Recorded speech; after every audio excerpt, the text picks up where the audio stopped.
সম্মানিত দর্শক, কানাডার রাজনীতিতে জাস্টিন ট্রুডো এবং তার বাবা যতটা জনপ্রিয় অভ্যন্তরীণ ক্ষেত্রে, তার চেয়েও দেশের বাইরে তার জনপ্রিয়তা অনেক অনেক বেশি। তার নিষ্পাপ চেহারা, অসাধারণ ভালো মানুষের অভিব্যক্তি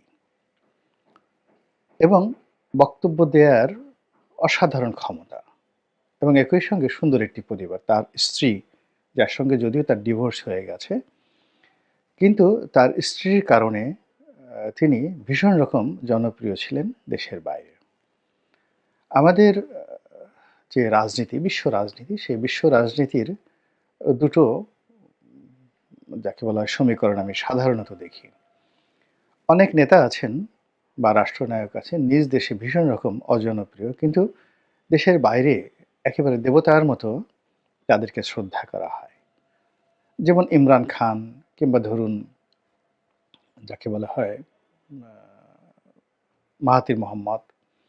তো ওনারা ওনাদের নিজ দেশে রাজনৈতিক প্রতিপক্ষের নিকট ভীষণ রকম বিতর্কিত, কিন্তু সারা দুনিয়ার আমজনতার নিকট তারা ভীষণ রকম জনপ্রিয়।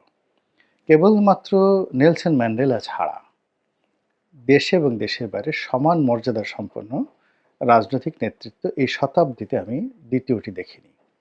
এমনকি মহাত্মা গান্ধী, তিনি বাংলাদেশে খুবই জনপ্রিয়, দেশের বাইরে ভীষণ রকম জনপ্রিয়, কিন্তু দিল্লিতে বলেন, গুজরাটে বলেন, কলকাতাতে বলেন, তাকে নিয়ে বহু বিতর্ক রয়েছে। তো জাস্টিন ট্রুডোর যখন বিয়ে বিচ্ছেদ হলো, আমরা সবাই খুব কষ্ট পেলাম। আর অতি সম্প্রতি তিনি পদত্যাগ করার সিদ্ধান্ত নিয়েছেন, বলতে গেলে বাধ্য হয়েছেন। এবং এই পদত্যাগের নেপথ্যের মূল কারণ হলো অর্থনৈতিক অব্যবস্থাপনা এবং কানাডার জনজীবনে নাভিশ্বাস। তিনি তাদের দেশে যে সকল ছাত্র বা ছাত্রী বিদেশ থেকে পড়তে যান, তাদের ব্যাপারে কিছু সিদ্ধান্ত নিয়েছেন।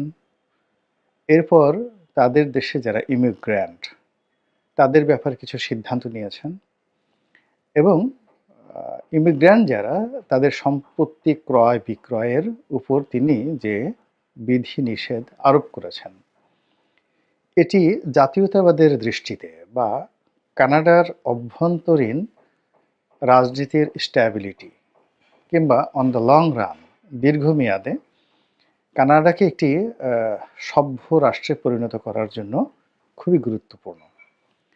কিন্তু যে রাষ্ট্রটি গড়ে উঠেছে মূলত পরবাসীদের ঘাম, মেধা, শ্রমে, এবং যে রাষ্ট্রের অর্থনীতির ভিত্তি মূলত সারা দুনিয়ার ব্ল্যাক মানি। এই যে আমাদের দেশের যারা লোকজন বেগমপাড়া করেছে, এই বেগমপাড়াটা তো মূলত শুরু হয়েছে আরব দেশের শেখদের যে বেগম বা তাদের দ্বিতীয় স্ত্রী, তৃতীয় স্ত্রী, অনেকের রক্ষিতা বা অনেকের প্রমোদ ভবন, মধ্যপ্রাচ্যে যারা ধনী, তো সেইগুলো তৈরি করার জন্য স্পেশাল এরিয়া কানাডাতে আছে, এবং সেখান থেকে বেগম পাড়াটা এসেছে, এবং সেই বেগম পাড়াটা ধীরে ধীরে এখন ভারতের জন্য আছে, বাংলাদেশের জন্য আছে, বিশ্বের বহু দেশের জন্য আছে। আমি নিজে বাংলাদেশের বেশ কয়েকজন ব্যবসায়ীকে চিনি, ঘনিষ্ঠ, যারা সৎ, অনেস্ট, কিন্তু কানাডাতে গিয়ে 20 কোটি, 30 কোটি, 50 কোটি টাকা দিয়ে তারা একেবারে প্রাসাদের মতো বাড়ি কিনেছেন,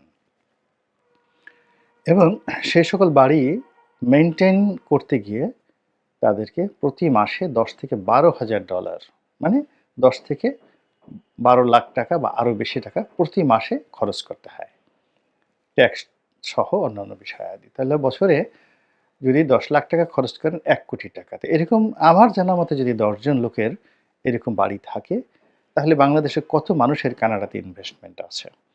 তো এই ইনভেস্টমেন্টগুলোকে তিনি ব্ল্যাকলিস্টেড করে দিয়েছেন। আগের মতো করে এখন আর কানাডাতে ওভাবে কেউ ইনভেস্ট করতে পারবে না।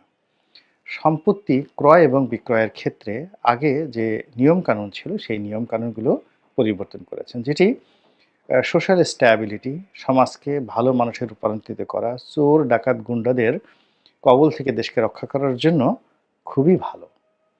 কিন্তু সমাজ ওটা মেনে নিতে পারেনি। সমাজ ওটা মেনে নিতে পারেনি। তার ফলে কি হলো? তিনি খুব দ্রুত অজনপ্রিয় হয়ে পড়েছেন এবং এর সঙ্গে তার যে ব্যক্তিগত কতগুলো অভ্যাস, তিনি কোকেন গ্রহণ করেন বলে অনেকে অভিযোগ করেন। আ মানে গাঁজা খান বা কোকেন গ্রহণ করেন, এরকম অনেকে অভিযোগ করেন।